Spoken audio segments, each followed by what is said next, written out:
Para terminar con este tema, veamos nuestro diagrama completo de nuestra fuente de alimentación lineal, con cada una de sus etapas.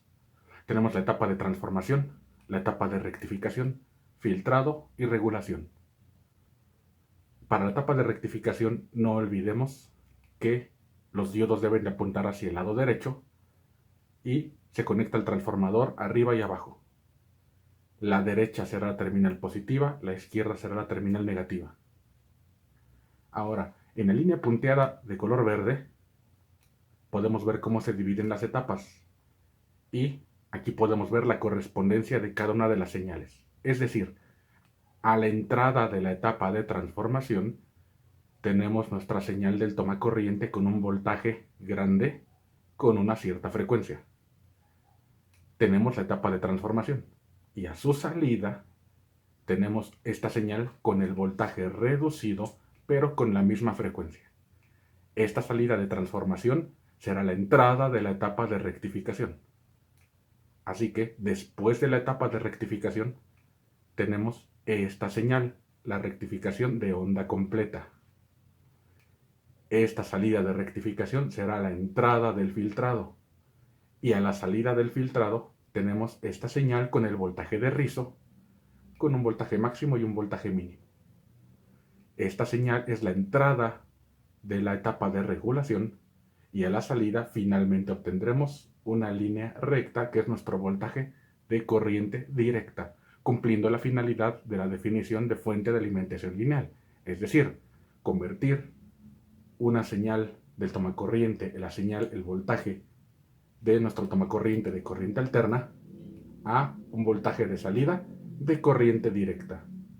Pero ¿qué pasa si necesitamos más de un voltaje de salida? Lo que podemos hacer es lo siguiente.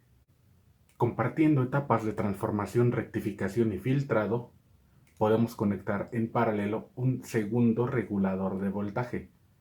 Y de esa manera, arriba podemos tener un voltaje de salida, por ejemplo, de 5 volts, y abajo tener un voltaje de salida, por decir algo, de 2 volts.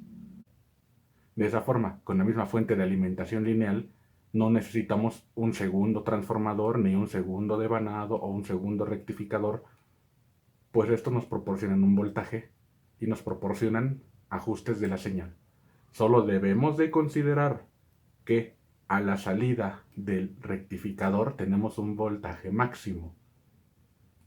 Si quisiéramos un voltaje a la salida superior a este rectificador, tendríamos que aumentar este voltaje desde la etapa de transformación. Por lo tanto, mientras las diferentes salidas sean inferiores a este límite máximo, este tope, este pico, este voltaje máximo que proporcionan estas etapas, no hay ningún problema. De lo contrario, tendríamos que modificar incluso desde el mismo transformador. Con esto concluimos el tema de fuente de alimentación lineal. Recuerden que existe circuitería adicional que se puede agregar en la etapa de regulación para que el voltaje mínimo, en lugar de ser 1.25 volts, pueda llegar a 0 volts.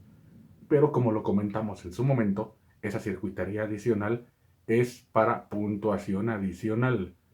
Por lo que si alguien desea investigarlo e incorporarlo a su fuente de alimentación, serían acreedores a puntuación adicional en el curso.